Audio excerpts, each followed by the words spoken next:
ఒకటి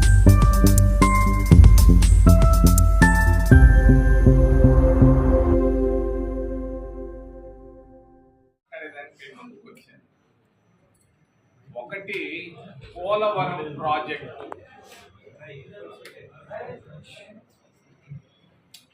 40-50 ఏళ్ళ నాడు అంజయ్య పునాది రాయి వేశాడు. నాదెళ్ల భాస్కర్ రావు ఇరిగేషన్ మంత్రిగా ఉన్నప్పుడు అనుకుంటా 80లో. 2004 నుంచి ఇది యాక్టివ్ అయింది పోలవరం ప్రాజెక్టు.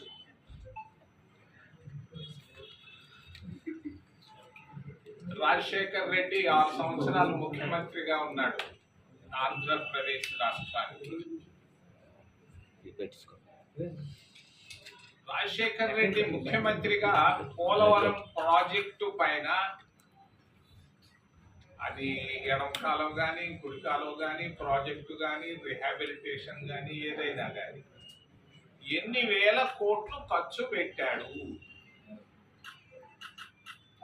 పోలవరం ప్రాజెక్టు పైన రాజశేఖర్ రెడ్డి ముఖ్యమంత్రిగా ఉన్నప్పుడు ఎన్ని వేల కోట్ల రూపాయలు పోలవరం పైన ఖర్చు పెట్టాడు.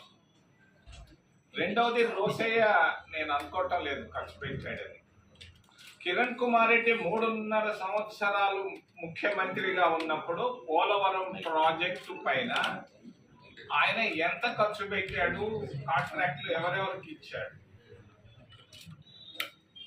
మరి మూడవది చంద్రబాబు నాయుడు 2014 నుంచి 19 దాకా హైడ్రో ప్రాజెక్టు ఆ ప్రాజెక్టులు అని చెప్పి కొంత ఖర్చు పెట్టాడు. మరి చంద్రబాబు నాయుడు ముఖ్యమంత్రిగా ఆయన ఎంత ఖర్చు పెట్టాడు పోలవరం ప్రాజెక్టు పైన, అది రిహాబిలిటేషన్ కానీ హైడ్రో ప్రాజెక్టు కానీ మరి ప్రాజెక్టు కానీ. చివరిది జగన్మోహన్ రెడ్డి 2019 నుంచి 24 దాకా 5 సంవత్సరాలు ముఖ్యమంత్రిగా ఉన్నాడు. జగన్మోహన్ రెడ్డి ముఖ్యమంత్రిగా పోలవరం ప్రాజెక్టు పైన రిహాబిలిటేషన్ పైన ఎంత ఖర్చు పెట్టాడు. దీని ఇప్పుడు మొన్న కాళేశ్వరం అనే ఒక ప్రాజెక్టు తెలంగాణలో మొదలైంది. ఆ ప్రాజెక్టు పైన జ్యుడిషియల్ ఎంక్వైరీ చేశారు. పినాకిని చంద్ర ఘోష్ అని ఒక రిటైర్డ్ చీఫ్ జస్టిస్ ని తీసుకొచ్చి ఆయన తిరుగుతా ఉన్నాడు ప్రాజెక్టు పైన. ఆయన దాదాపుగా ఇప్పటికీ నాకు తెలిసి ఒక 8-9 విజిట్లు చేసి రిపోర్ట్ రెడీ చేస్తున్నాడు. మరి పోలవరం ప్రాజెక్టు పైన చంద్రబాబు నాయుడు ముఖ్యమంత్రి గారిని నేను అభ్యర్థిస్తున్నా, పోలవరం ప్రాజెక్టు పైన 2004 కానీ అంతకు ముందు కానీ ఆ రోజు నుంచి ఈ రోజు దాకా ఎన్ని వేల కోట్ల రూపాయలు ఖర్చు పెట్టారు, దానిపైన జ్యుడిషియల్ ఎంక్వైరీ ఏమని నేను రాష్ట్ర ప్రభుత్వాన్ని, రాష్ట్ర మంత్రివర్గాన్ని, చంద్రబాబు నాయుడు ముఖ్యమంత్రి గారిని నేను డిమాండ్ చేస్తున్నా. అసలు ఏ స్టేజ్లో ఉంది ఈ ప్రాజెక్టు? ఇది ఒక బ్యారేజ్ కట్టి ఉంటే అయిపోయి ఉండేది ఈ పాటికే, ఎప్పుడో కంప్లీట్ అయింది. నాకు తెలిసి దాదాపు 30 నుంచి 40 వేల కోట్ల రూపాయలు ఖర్చు పెట్టారు. ఈ 30-40 వేల కోట్ల రూపాయల పైన ఎవరిది బాధ్యత? ఇంకొక 30-40 వేల కోట్ల రూపాయలు లేదే కానీ ఇది ప్రాజెక్టు పూర్తి అయ్యేటట్లేదు.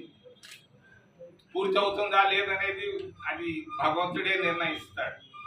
మరి ఈ పరిస్థితుల్లో ఎంత ఇప్పటిదాకా ఈ 4 ముఖ్యమంత్రులు రాజశేఖర్ రెడ్డి, కిరణ్ కుమార్ రెడ్డి, చంద్రబాబు నాయుడు, మరి జగన్మోహన్ రెడ్డి, ఈ 4 ముఖ్యమంత్రులు వాళ్ళ సమయాల్లో ఎంత ఖర్చు పెట్టారు, ప్రాజెక్టు పరిస్థితి ఏంది? నేను మిగిలిన జోలికి పోవటం లేదు, ఖర్చుల వరకే మాట్లాడుతున్నాను. ప్రాజెక్టు వివరాలు డీటెయిల్స్ లోకి లోతుగా అధ్యయనం చేయాల్సిన అవసరం ఉంది. వాడేవాడు అమెరికా వాడు లండన్ వాడు వచ్చి ఏమి చేయలేడు. చేయాల్సిందల్లా ఒక జ్యుడిషియల్ ఎంక్వైరీ, కాళేశ్వరం ప్రాజెక్టు పైన వేసినట్టుగా ఈ ప్రాజెక్టు పైన ఒక జ్యుడిషియల్ ఎంక్వైరీ వేయమని నేను చంద్రబాబు నాయుడు ముఖ్యమంత్రి గారిని నేను అభ్యర్థిస్తున్నా. రెండో విషయం, విశాఖపట్నం స్టీల్ ప్లాంట్. అది ఎంతో పోరాటాలు చేస్తే గానీ వచ్చింది ఆ ప్రాజెక్టు. ఈ ప్రాజెక్టు వచ్చిన తర్వాత మరి పూర్తయింది. ఇందిరాగాంధీ గట్టి పునాది రాయి వేసింది దీనిపైన. నేను చెప్తున్నాను, ఈరోజు విశాఖపట్నం ప్రాంత వాసులకు కానీ, విశాఖపట్నం స్టీల్ ప్లాంట్ లో పనిచేస్తున్న ప్రతి కార్మికుడికి, దానిపైన ఆధారపడినటువంటి ప్రతి ఒక్కరికి నేను ఒక్క మాట చెప్తున్నాను, కాంగ్రెస్ పార్టీ ఖచ్చితంగా ఈ విషయంలో విశాఖపట్నం స్టీల్ ప్లాంట్ లో చాలా చాలా మంచి ఆలోచనతో ఉంది.